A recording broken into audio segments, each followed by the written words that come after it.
Hey everybody, this is Josh with Project Nerd and Sexy Nerd Science. We are at Colorado Springs Comic-Con 2018. I've got my co-host here, Dru. Hey everybody. And then we are joined by our lovely celebrity guest, Malcolm Goodwin. Hey, what's up everyone? Happy to be here. You might recognize him from shows like iZombie. That's definitely what caught my eye. So that was a joke on iZombie. No, it's okay. Yeah, okay. I caught it. But so we'll just get started just asking, how's your con experience going so far? Oh, it's great. It's great. It's great to be out here in Colorado. I flew out here on Friday directly from set after shooting all night. So, but everyone's been really, really nice, and it's been a good experience so far. That's awesome. Now, as far as the convention, we're kind of getting everybody's opinion. Have you ever been to a convention that's kind of off of a mall before? Never. And but I think it's cool. I mean, I did some shopping.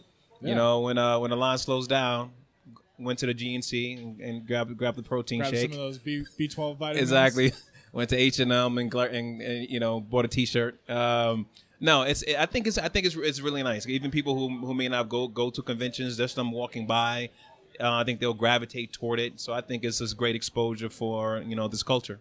Yeah, we completely agree. Like I said, we kind of tell everybody, or I've been telling everybody, people are coming by the window and it's like they're window shopping and see people and they're, oh wow, you know, like who's that? You know, like we had Brian O'Halloran in here yesterday. And, and people were like, I know that guy. You know, yeah, that's what I've been saying. It does have a window shopping kind of vibe to it, which I think is pretty cool. Yeah. You know, it definitely is going to get people that didn't come to the mall today to come to a convention. Yeah. To maybe possibly come to a convention on top of that. Exactly. Something they'd never think about doing. So I think it's a great opportunity for that. Exactly. I think it's great. All the cosplayers, everyone, you know, in their amazing costumes and just really going all out for it. You know, families, whole entire families dressed up for their. Any favorite costumes you've seen so far? Or? Any favorite ones? I'm biased. Live More. Someone came as Live More and went all out and was, you know, super detailed. So that's my favorite so far. That's awesome. I don't know if it was Drew or Dale that I was talking about. I think it's so funny that, like, obviously Live More is dead. Yeah. But, like, the name Live More. Like, I think that's hilarious. And the then irony in it. With, now I can't think of the name of the overall company that for zombie police. I can't think of the Fillmore name. Graves? Fillmore Graves. Yeah. They're not looking to fill any graves. No. They're actually looking to empty graves and make more zombies. And I was just like, the irony is not lost on those names there. So yeah, there's a lot of that's all Rob Thomas. He's real clever with all that. I think it's anything for Clive Babineaux that I need to know coming up, like if there's a secret pun there or. Well, once Clive found out about zombies, we were like, well, Clive, now Baba knows. That's right. And we did that. Not quite as good as Live More, but we went for it anyway. That's awesome. I love that. At least you guys are privy to what's going on already. Yeah. So you said you came from shooting, obviously. Yeah. Season 5, right? Yeah. Season 5. We're on episode 2 right now. Final season, right? This is our final season. Okay. If someone's going to say, oh, no, there's going to be more,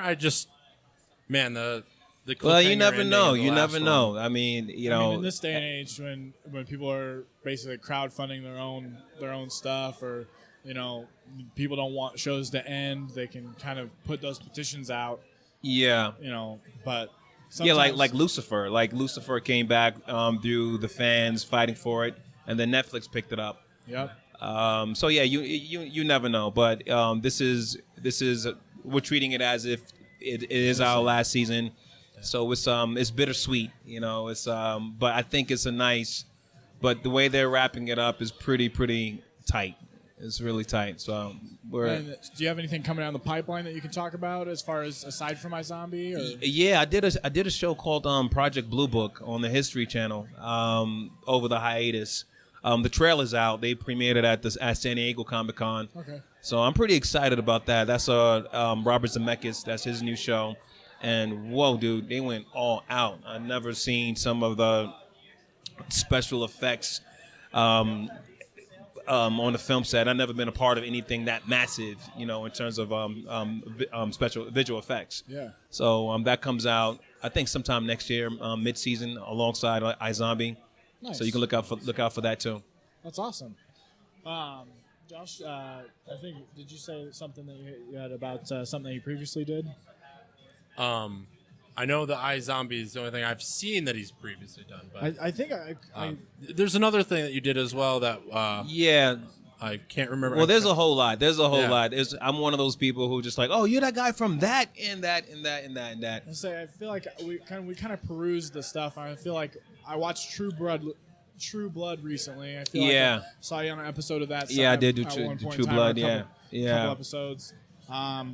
People starting to realize that I'm the guy from Party Rock Anthem. You know, people are really starting to put that together. But yeah, a friend of mine, Mickey Finnegan, directed that video. I had wrapped up Breakout King season 1, just flew out to LA, and he was like, "Dude, I'm directing this video for LMFAO. I want to come through, do a cameo." I was like, "Yeah, sure, I'll come through." Came through, did some improv, and next thing you know, 1.5 billion hits later, it was like the biggest song on the planet at the time. Yeah.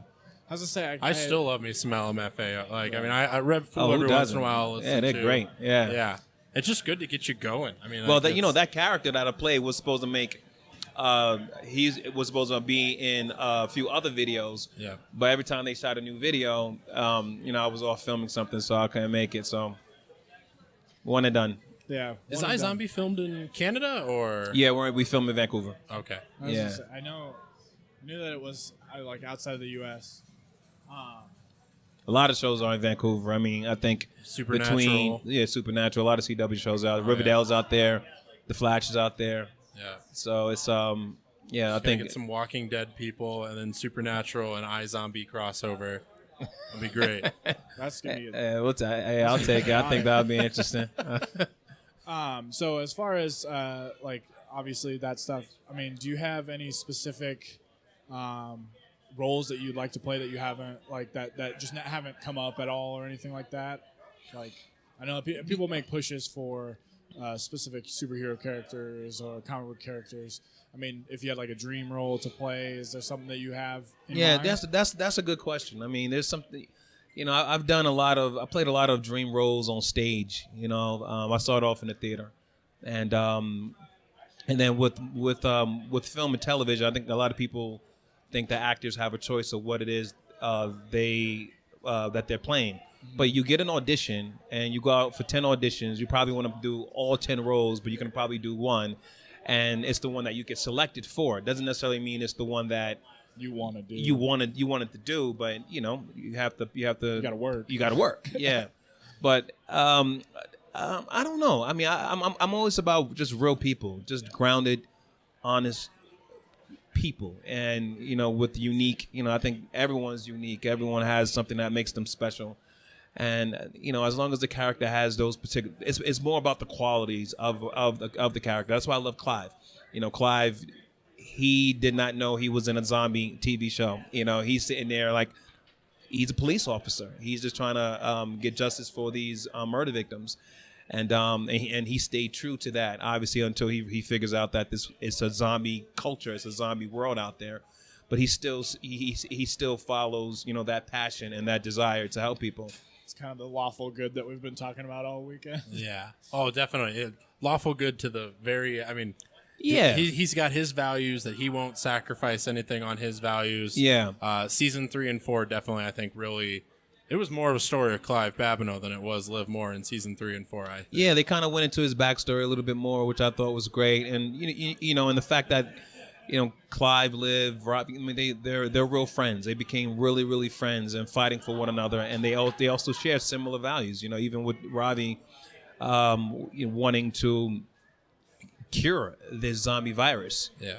So it's they all align in that one way. So definitely. We got kind of a question from our tech Twitch producer stream. over there. I think it was on Twitch, actually. No, it was Dale. He said, how was being on Breakout Kings? How'd you like that? Dude, I love Breakout Kings, man. It holds a special place in my heart because that's my first series regular on a show. Nick Santora, Matt Olmstead. Jimmy Simpson's nominated for an Emmy Award for Westworld. Everybody went on and they've done really, really well. Serena Swan, she's starring in her own series right now. Laz is always killing it. Dom, always working. Brooke, same. But it was a great experience, man. It was fun. that cliffhanger was crazy. You know, I think everybody really thought it was going to be a third season. So to this day, people still hit me up on social media asking me who ratted on Zankinelli. And the answer is, I don't know. I don't know who did it. I don't think Shay did. I just don't think it's Shay, but you never know. Well, we appreciate you sitting down with us. We'll kind of wrap it up here. Do you have any social media that you'd like to plug, speaking of? Oh, yeah. Malcolm J. Goodwin on Instagram and on Twitter. Perfect. Awesome. Well, we appreciate you sitting down talking with us at Colorado Springs Comic-Con, put on by Altered Reality. You know, with Project Nerd here, I mean, we hope to be doing this a lot more. So if you're going to be at any of these conventions, specifically Colorado Springs in the future, we hope to see you again. All right. Thank you, guys. Thanks for having me. Definitely. Appreciate it. Thank you.